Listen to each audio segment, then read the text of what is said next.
In the 7th century, the geopolitical landscape of the Tigris-Euphrates plain collapsed. The centuries-old Sasanian Empire fell, replaced by successive Islamic regimes. The military conquest of Iraq involved a violent sequence of campaigns. Shadowy desert cavalry and coordinated military advances physically uprooted the existing imperial power structure. But the initial shockwaves quickly stabilized into a system of administrative continuity. Rather than depopulating the countryside or dismantling the economy, the Muslim conquerors repurposed existing late antique fiscal structures. They needed the agricultural and tax revenue, which meant preserving the local productive populations. This map illustrates the core geopolitical advantage this regime change created. The conquest consolidated highly fragmented territories into a single, massive administrative zone. This formed an imperial ecumen, encapsulating roughly 90% of the world's Jewish population. The Islamic conquest did not fracture the Jewish center. By unifying the majority of the diaspora under one language and one trade network, it provided the Babylonian sages with the ultimate geopolitical infrastructure to project centralized authority globally.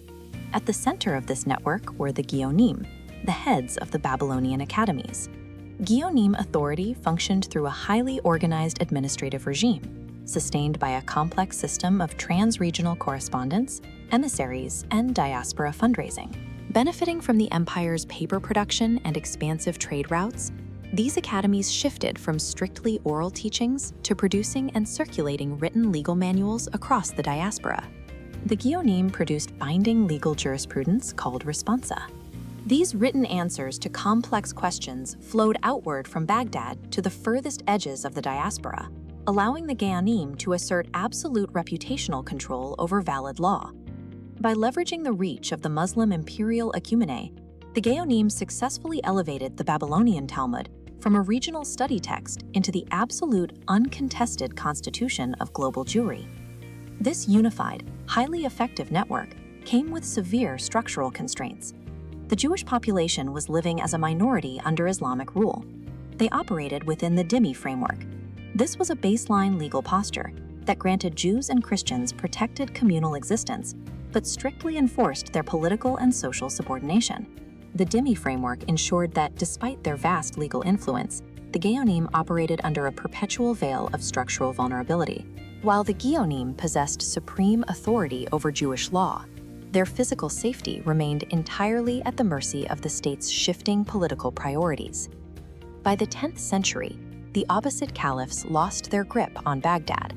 State power fragmented among military dynasts, making minority protections highly unpredictable. This instability bled into the Jewish community. Competing factions began weaponizing the Muslim courts, using organized slander to draw their institutional rivals into volatile state politics. Candidates would bribe rulers to grant them the right to collect taxes from their own people.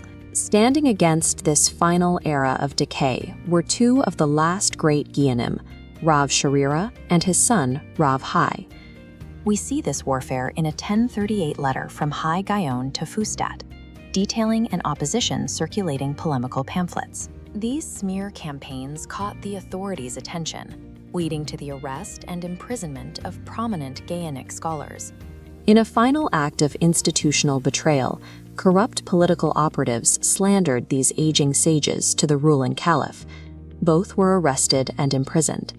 The state stripped them of their wealth and subjected Rav Sharira, an old man, to physical torture. The death of Hai Gawan in 1038 marks the conventional endpoint of the Geonic era.